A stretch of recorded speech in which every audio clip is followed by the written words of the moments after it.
Bonjour à tous et bienvenue dans cette nouvelle vidéo. On se retrouve comme d'habitude pour parler films, pour parler séries, pour parler sorties et bien évidemment pour parler plateformes de streaming. Et cette semaine, nous allons parler d'une sortie cinéma que j'attendais avec une certaine impatience parce que c'est vraiment le genre de film que j'aime bien. Le genre de film un peu comédie que moi je trouve détendant parce qu'on a toujours cet humour un peu caustique, un peu à l'anglaise que personnellement j'apprécie beaucoup. D'autant plus que cette fois-ci nous avons un casting 4 étoiles. Je vous parle bien évidemment de Coup de théâtre, le film qui sort un petit peu du lot cette semaine au cinéma. Et j'avais hâte de vous en parler parce que, vous savez, ce genre de film, quand on a des attentes et que c'est un genre qui nous plaît, c'est un genre qu'on apprécie, on peut toujours trouver la petite bête. On va chercher le petit détail, le petit quelque chose qui va nous déranger, et on est sur ce genre de film. Franchement, j'ai des choses à dire, comme d'habitude me direz-vous. Donc je vous laisse avec le générique. Nouveau générique. Pour ceux qui n'ont pas suivi, c'était l'anniversaire de la chaîne cette semaine, j'ai fait une vidéo spéciale, je vous renvoie vers cette vidéo, je vous ai présenté le nouveau générique. J'ai aussi publié un entretien exclusif, mais bref, je ne vous embête pas plus, je vous laisse avec le générique, on parle du film juste après.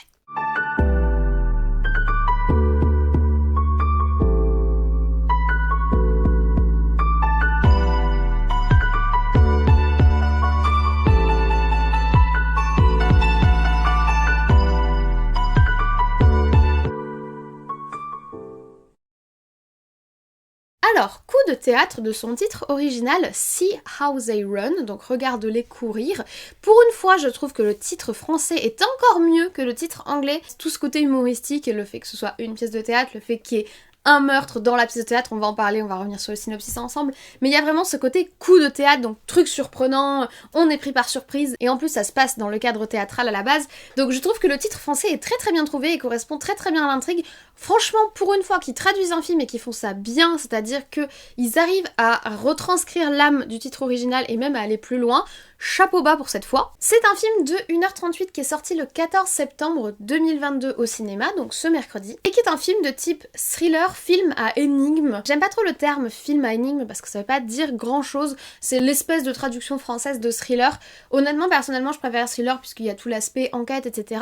Et moi j'ajouterais comédie. Il faut quand même reconnaître que le ton du film est relativement comique et a envie quand même de nous faire rire et a envie un peu d'être dans ce petit rire caustique dont nous allons reparler. À la réalisation du film, nous avons Tom George qui est à la fois acteur, réalisateur et producteur. Il a notamment en tant qu'acteur joué dans le film Buffalo Soldier en 2001 et en tant que réalisateur il a énormément travaillé avec la BBC dans de nombreuses séries, notamment la série This Country qui est une série un petit peu comique qui va parler de la jeunesse de l'Angleterre rurale actuellement. Il a également réalisé en 2019 la série Defending the Guilty, toujours pour la BBC, et ça c'est son premier long métrage qui sort au cinéma. Et pour ce premier long métrage, il a pas du tout lésiné sur le casting puisqu'on a beaucoup de têtes d'affiche, notamment, et je suis super contente de la voir à l'écran, Saoirse Ronan, alors j'espère que je prononce bien son nom, c'est l'actrice de Lovely Bones. Lovely Bones, c'est un film qui m'a retourné les tripes à l'époque quand il était sorti, donc en 2009. C'est un film qui est extrêmement poétique et à la fois extrêmement dur. Si vous ne l'avez jamais vu, je vous le recommande très sincèrement, et l'actrice principale de Lovely Bones,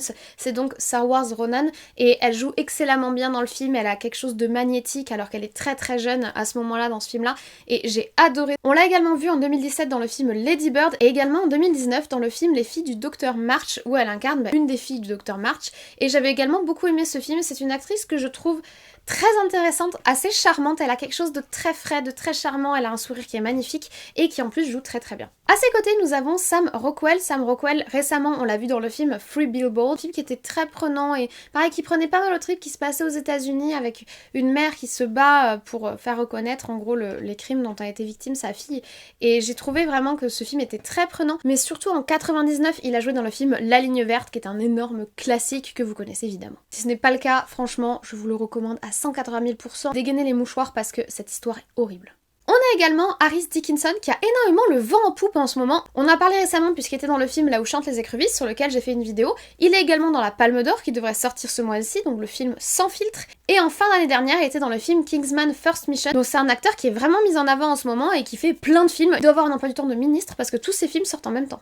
Et last but not least, nous avons également Adrien Brody qui est bien évidemment l'acteur du film Le Pianiste. C'est un film de 2002 qui avait défrayé la chronique et qui est un film extrêmement poignant poignant et extrêmement prenant, que je vous recommande par ailleurs si vous ne l'avez jamais vu, et c'est vraiment un rôle qui lui colle à la peau. Moi-même quand je vois son visage, je pense immédiatement à ce film. Mais en 2005, il avait également joué dans King Kong de Peter Jackson, et cette année on va le revoir puisqu'à la fin du mois, il sera dans le film Blonde, le film sur Marilyn Monroe qui va sortir sur Netflix. Donc comme vous pouvez le voir, on a un panel d'acteurs assez, on va dire, brillant, assez clinquant, on a des têtes d'affiche qui sont vraiment attrayantes, mais que nous raconte ce film précisément? Nous sommes à Londres où se joue quasiment à guichet fermé depuis 100 soirées la même pièce de théâtre qui est La Souricière, une pièce de théâtre écrite par ne serait-ce que Agatha Christie, sauf que pour cette 100e de la pièce de théâtre, il va y avoir un meurtre. Donc on est déjà dans une sorte de mise en abîme puisqu'il va y avoir un meurtre dans les coulisses, si vous voulez, d'une pièce de théâtre qui traite de meurtre. Pour résoudre ce terrible crime, vont être envoyés sur place un duo d'inspecteurs qui est tout oppose et qui ne s'entendent d'ailleurs pas particulièrement bien, le grand classique du gentil flic et du méchant flic, somme toute, mais aussi du flic désabusé et du flic plein de bonnes intentions qui commence sa carrière. C'est vraiment le duo iconique de toute histoire policière d'une manière générale, et ils vont devoir essayer de résoudre ce meurtre par le classique parcours de l'interrogation des suspects et de découverte des petits indices et des petits mystères qui vont leur permettre de découvrir à la fin de l'intrigue qui a commis ce terrible meurtre. Ce schéma très classique en matière de séries policières, de textes policiers, de romans policiers ou de pièces de théâtre policières, c'est le schéma que les Anglais appellent le Who Done It. Alors en soi il y a une faute d'orthographe, c'est Who Has Done It. Le Who Done It c'est, on va dire, la structure classique de toutes ces pièces typiques de Agatha Christie et de bien d'autres qui tournent autour d'une sorte de huis clos avec un ensemble de suspects, un inspecteur plutôt, on va dire, atypique. Alors soit c'est un jeune premier, soit c'est un inspecteur qui est pas issu du monde policier, soit c'est quelqu'un de très atypique et de très exubérant qui va enquêter sur le crime, qui va ensuite rassembler tous les suspects et dévoiler à la fin de la pièce ou à la fin du roman qui a fait ça, c'est-à-dire le fameux Who Done It, Who Has Done It d'ailleurs. L'intérêt de ce genre de récit ou de ce genre de pièce de théâtre, c'est que le lecteur ou le spectateur a exactement les mêmes indices que l'inspecteur, et donc le but c'est d'essayer de découvrir avant la résolution finale qui l'a fait et donc d'avoir la réponse avant même l'inspecteur que l'on suit dans la pièce ou dans le roman. C'est vraiment un schéma qui est extrêmement classique, qui sort un peu du roman policier classique puisque dans le roman policier on n'a pas vraiment cette structure narrative qu'on a quasi obligatoirement dans un whodunit. Alors bien sûr on peut le détourner ensuite, mais voilà, le whodunit c'est souvent, vous voyez, cette espèce de huis clos. C'est comme les épisodes d'Hercule Poirot, c'est d'ailleurs de Agatha Christie également. Si vous voulez, on a le huis clos généralement dans un milieu un peu noble, mais c'est pas obligatoire. On a le huis clos, tout le monde est suspect. En général, la personne qui meurt, c'est une personne que tout le monde déteste, avec qui tout le monde a des problèmes, et donc le but de l'inspecteur, ça va être de découvrir parmi tous ces gens qui lui en veuillent quelle est la personne qui a commis le meurtre, en rassemblant un ensemble d'indices. Et il y a vraiment ce côté très théâtralisé qui fait que effectivement ce sont des romans notamment destinés généralement à une adaptation théâtrale, et donc qui peuvent facilement s'adapter également au cinéma. Ici, la pièce qu'ils utilisent de base pour le synopsis de notre film, c'est La Souricière. C'est une pièce qui a été écrite par Agatha Christie en 1952 et c'est la pièce qui a donné le plus de représentation au monde, puisque depuis 1952, cette pièce n'a jamais cessé d'être jouée dans le East London. Donc c'est vraiment iconique, on va dire, du milieu du whodunit et du milieu de la pièce de théâtre et du milieu du roman policier, on va dire, puisque à ce jour, La Souricière a donné plus de 25 000 représentations. En tout cas, 25 000, c'était en 2012, donc depuis 2012, il y a eu les fermetures pour Covid, etc. Mais cette pièce, elle est encore aujourd'hui jouée dans le East London et elle est jouée depuis 1952. Je pense que vous mesurez à quel point c'est une icône dans le domaine. Et d'ailleurs, elle est d'autant plus connue qu'à la fin de chaque représentation de La Souricière, à laquelle vont assister des spectateurs, il y a toujours une adresse qui est faite directement aux spectateurs en disant « En ayant vu cette pièce, vous êtes devenu complice du crime. Vous avez donc pour mission de ne pas dévoiler who done it, donc qui l'a fait. » Il y a cette espèce de connivence entre la pièce et le spectateur qui dure depuis quasiment 60 ans aujourd'hui. Alors le film dont je vous parle, Coup de théâtre, aurait bien adapté directement la pièce de La Souricière au cinéma, mais ce n'est pas possible tout simplement puisque dans les années 60, les droits de la pièce ont été vendus au cinéma, mais il y a une clause qui stipule que la pièce doit avoir fini d'être jouée depuis plus de 6 mois pour qu'une adaptation cinématographique soit lancée. Or, comme vous l'avez compris, la pièce, pour le moment, est encore jouée dans le East London, donc il n'est toujours pas possible aujourd'hui, à ce jour, d'adapter un film qui parle de la pièce. Donc le film dont je vous parle, Coup de théâtre, n'adapte pas La Souricière, mais la prend comme décor de base pour planter un autre whodunit. Alors concernant ce film, commençons par la direction artistique. Honnêtement, je l'ai trouvée très sympathique parce qu'elle a vraiment un style à la Wes Anderson. Je sais pas si vous connaissez Wes Anderson, mais moi, mon film préféré de ce réalisateur, c'est The Grand Budapest Hotel, qui est aujourd'hui un grand classique. Si vous ne l'avez jamais vu, je vous le recommande très fortement. Il y a vraiment un style Wes Anderson, et là je trouve qu'on fait beaucoup de clins d'œil à ce style-là, et notamment au film The Grand Budapest Hotel, déjà avec le côté très art déco, très coloré, l'usage assez important de la symétrie, notamment dans les plans où les personnages se déplacent, où les personnages sont dans l'ascenseur, etc.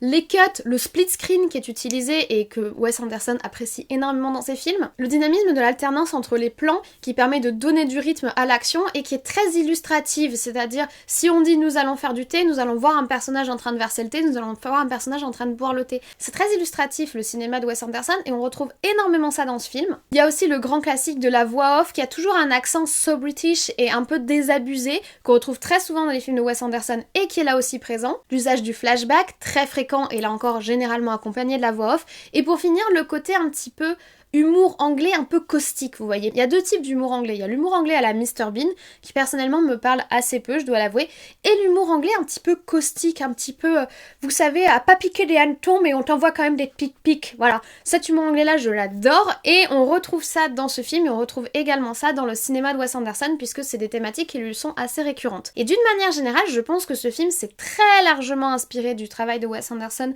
et du travail de ce genre de film-là, pour essayer de faire transparaître cette ambiance post-seconde guerre mondiale, on va dire, avec ce style un petit peu art déco vieillissant, qui est très prégnant dans l'ambiance du film. En soi, le film est beau, mais clairement, il ne réinvente rien. Visuellement, c'est du déjà vu. C'est quelque chose qui va revenir beaucoup dans ma critique de ce film, c'est que, en soi, ce film-là, je l'ai déjà vu plein de fois, sous plein de différentes formes, mais j'ai déjà vu tous ces plans, j'ai déjà vu tous ces personnages, j'ai déjà vu ces costumes. Pas qu'ils ont récupéré et qu'ils ont fait du plagiat, parce qu'ils n'apportent rien de plus, ni visuellement, ni dans les autres domaines, on va en parler. Et c'est ça qui est assez dommage dans le film, c'est que bien que tu passes un bon moment et que c'est visuellement très agréable, bah c'est tout. Il n'y a rien d'absolument spectaculaire, il n'y a rien de bluffant, il n'y a rien d'impressionnant, et il n'y a rien qui malheureusement soit particulièrement marquant. Si t'es habitué à ce genre-là, bah malheureusement t'as déjà tous les indices et t'as déjà toutes les clés de lecture en fait. Personnellement je suis une grande fan d'Hercule Poirot, on en a déjà parlé quand je vous ai parlé du film Mort sur le Nil, que j'ai renommé Mort sur le fond vert par ailleurs. J'aime beaucoup Hercule Poirot, j'aime beaucoup le travail d'Agatha Christie autour de ce personnage, j'aime beaucoup les adaptations qui ont été faites sous forme de série. Je suis habituée à ce genre et quand t'es habituée à ce genre, bah y a rien de nouveau dans ce film en fait. En soi c'est sympa, il y a un côté un peu théâtral, il y a un côté un peu suresthétisé à la Wes Anderson, mais ça casse pas trois pattes à un canard, soyons honnêtes. Pour la musique et la VO, c'est un peu pareil. La musique est très sympa, honnêtement, la composition musicale est très sympa, mais elle est beaucoup trop présente, elle envahit le récit, au même titre que les décors envahissent le récit et étouffent le récit, et tu peux même enlever les dialogues, et tu peux même enlever les rebondissements qu'on est déjà au courant rien qu'à la façon dont est mise en scène le personnage et au décor dans lequel il est mis en scène. Bah c'est un peu pareil avec la musique, qui précède parfois d'ailleurs l'action. Donc tu sais déjà plus ou moins ce qui va se passer quelques secondes avant que ça se passe, parce que la musique qui veut entrer en action, bah, entre en action, ou la musique de déception, ou la musique de surprise arrive. Donc ce côté-là est un petit peu décevant parce qu'au final, le récit est étouffé de toutes parts. Il est coincé entre les décors, le cliché des personnages et du whodunit classique, et la musique qui est très présente. Donc l'histoire elle est là au milieu, et nous on est là au milieu aussi parce que au final tout cela est trop présent. Par contre, ce que j'ai beaucoup aimé, donc je suis allée voir le film en VO parce que j'adore l'accent british et j'ai été servie en accent british et c'était très agréable. Je n'ai pas vu la VS donc je ne sais pas ce que vaut la traduction, mais au niveau des blagues et du côté un petit peu caustique, un petit peu cynique qu'on a dans le film et la façon dont c'est tourné, on va dire, dans le film, je pense qu'il vaut mieux le voir en VO. Par exemple, il y a un côté un petit peu répétitif qui devient comique parce qu'ils se saluent par leur titre, commissaire, sergent, etc. et ils le font de façon répétitive et chacun doit saluer chacun en utilisant le titre de chacun, et c'est-à-dire au début c'est un peu surprenant et puis à force ça devient drôle par le comique de répétition, et que ce soit fait avec l'accent anglais, je pense que ça donne un charme supplémentaire à ce genre de moment et ça le rend légèrement plus comique, je pense, en tout cas peut-être moins lourd que sur la traduction française. Après, comme je vous le dis, je n'ai pas vu le film en français donc je peux pas vous dire, en général les traductions françaises sont très bonnes. Personnellement, je trouve que on a en France des traducteurs qui sont extrêmement bons, on a en France des doubleurs qui sont extrêmement bons, donc de ce côté-là, je pense qu'il n'y a pas de souci, mais il y a un risque de perdre un petit peu de l'âme du film et de perdre un petit peu de toute façon ce côté british qu'on ne pourra pas avoir en français nécessairement. Et au niveau du rythme, bah c'est un peu encore la même chose, c'est-à-dire que la structure, on la connaît, et bah, le film ne change pas la structure d'un whodunit en fait. Et d'ailleurs la voix off un peu désabusé qu'on a au début nous le dit. Ce que vous allez voir, c'est quelque chose que vous avez déjà vu. Tous les whodounistes finissent pareil, ça se passe toujours de la même façon. Et bien c'est le cas encore ici, c'est-à-dire que la structure est extrêmement efficace, donc le film est extrêmement efficace et en soi le rythme est extrêmement efficace, mais c'est le rythme tout à fait classique et sans surprise de ce genre de film. C'est pensé pour être efficace, c'est pensé pour être prenant, donc ça fonctionne. Le génie d'Agatha Christie dont il s'inspire, il est présent, et tu ne vois pas passer les 1h38 de film. Mais si tu connais un tant soit peu le genre, tu sais exactement qu'est-ce qui va se passer à quel moment. Donc il n'y a pas de surprise, et vraiment le film est très académique et très classique dans sa construction, je trouve, c'est-à-dire que le film n'essaye pas d'apporter son propre truc.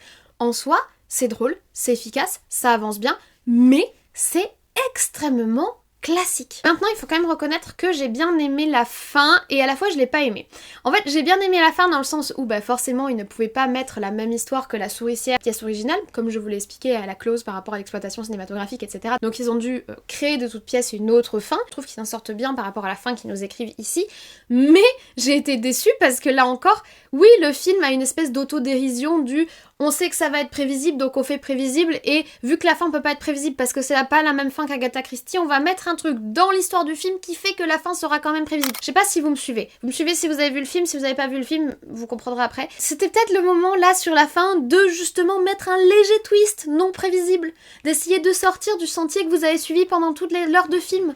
C'est-à-dire que c'est bien de faire du prévisible, c'est bien de jouer sur les codes classiques, mais là c'est peut-être un peu trop quoi. Et c'est là qu'on en arrive sur mon dernier point. Se moquer de ce qui existe déjà et le tourner en dérision tout en faisant la même chose que ce qui existe déjà, ça devient pas un peu fatigant? Ça fait maintenant à peu près 2-3 ans qu'on a des films à message qui s'auto-critiquent et qui critiquent Hollywood et qui critiquent le show business tout en mettant en scène le show business, tout en mettant en scène Hollywood et tout en exploitant les clichés qu'ils critiquent. Je pense que ça commence à devenir un peu redondant au cinéma.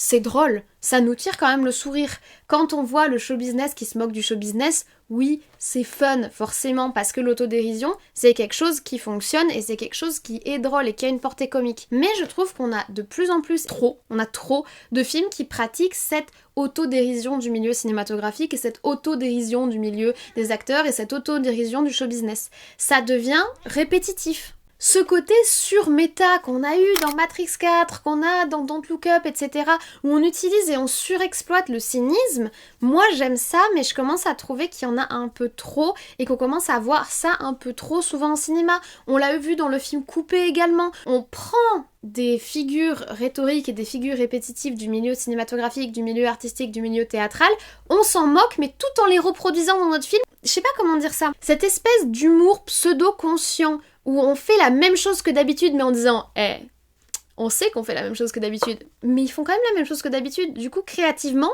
ça tourne en rond.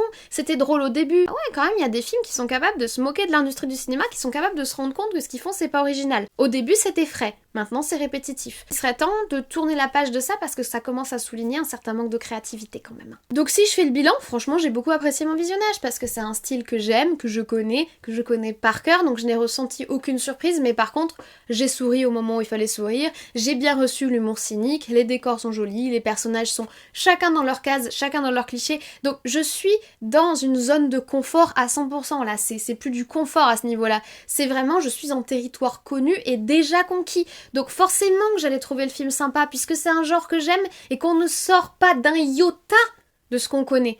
Mais je trouve un petit peu malheureux que le serpent commence à se mordre la queue, qu'on commence à tourner en rond en fait dans ce genre de film qui se veut critique tout en faisant la même chose. En soi, c'est bien d'être dans l'autocritique, c'est très très bien les gars d'être dans l'introspection, l'autocritique, de se rendre compte que oui, peut-être que le cinéma tourne un peu en rond aujourd'hui, oui, peut-être que les whodunits policiers tournent un peu en rond aujourd'hui, mais du coup, si vous en avez conscience, faites autre chose plutôt que de nous faire un film qui fait exactement la même chose, mais dans lequel les personnages disent « Oh là là, on fait comme d'habitude !» Voilà, c'était sympa au début, c'est sympa de faire quelques films comme ça, mais une fois que la prise de conscience est faite, faites autre chose. En soi, si c'est un genre de cinéma que vous aimez, allez-y, vous allez passer un bon moment. C'est la valeur sûre dans le sens où clairement il y a zéro originalité. Mais, petit bémol, il y a zéro originalité. Voilà, je vous remercie d'avoir écouté jusqu'au bout cet avis sur le film Coup de théâtre. En soi, c'est pas une déception dans le sens où j'ai eu exactement ce que je m'attendais à voir. Mais c'est une déception dans le sens où j'ai eu exactement ce que je m'attendais à voir. Je sais pas si vous avez bien compris mon propos, mais j'avoue que je commence à être un petit peu usée par ces films qui font tous la même chose en disant nous avons conscience de faire la même chose. Les gars, si vous en avez conscience, faites autre chose. Soyez un peu créatifs. Je sais pas ce qui vous arrive dans le cinéma, mais va falloir se réveiller, hein, sérieusement. C'est pas mon métier et moi je suis plus une spectatrice qu'une créatrice, mais je suis sûre qu'il y a plein de choses qui n'ont pas été faites et je suis sûre qu'il faut laisser leur chance à des gens qui ont des idées qui n'ont pas encore été faites. Donc voilà, c'est sympa, on tolère un énième film qui fait un peu la même chose que d'habitude, mais ce serait bien que la prochaine fois que je vais au cinéma voir une comédie policière, ça sorte un petit peu des sentiers battus. Si vous avez aimé cette vidéo qui ne sort pas des sentiers battus des habitudes de la chaîne, n'hésitez pas à mettre un petit like. Si vous n'êtes pas encore abonné, c'est le moment, c'est juste en dessous. N'hésitez pas également à activer la cloche pour être tenu au courant des posts communautaires, des sorties, des lives, etc., etc. Vous connaissez la chanson. Moi, je ne vous embête pas plus, je vous souhaite dès à présent une très bonne journée, une très bonne semaine, de très bons visionnages, et on se dit, comme toujours, à très vite.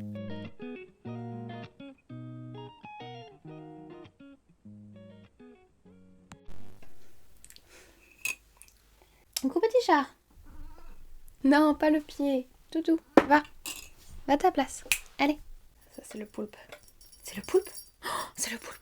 Je sais pas si vous avez remarqué, mais normalement, j'ai une ring light ici qui éclaire ce côté-là de mon visage et ce côté-là de mon étagère. Et elle est décédée au moment du début du tournage. Voilà. Il a pas le poulpe. Alors non, sérieux, ça va pas être possible. Donc comme vous pouvez le voir, on a un Pam... Un petit monstre. Oh, il y a du suicide dans l'air. C'est ta faute. Tu es coupable. C'est lui. Who done it? He done it. C'est toi le meurtrier, mon chat. Allez, va. Va, tu fais des bêtises. Ah bah bravo.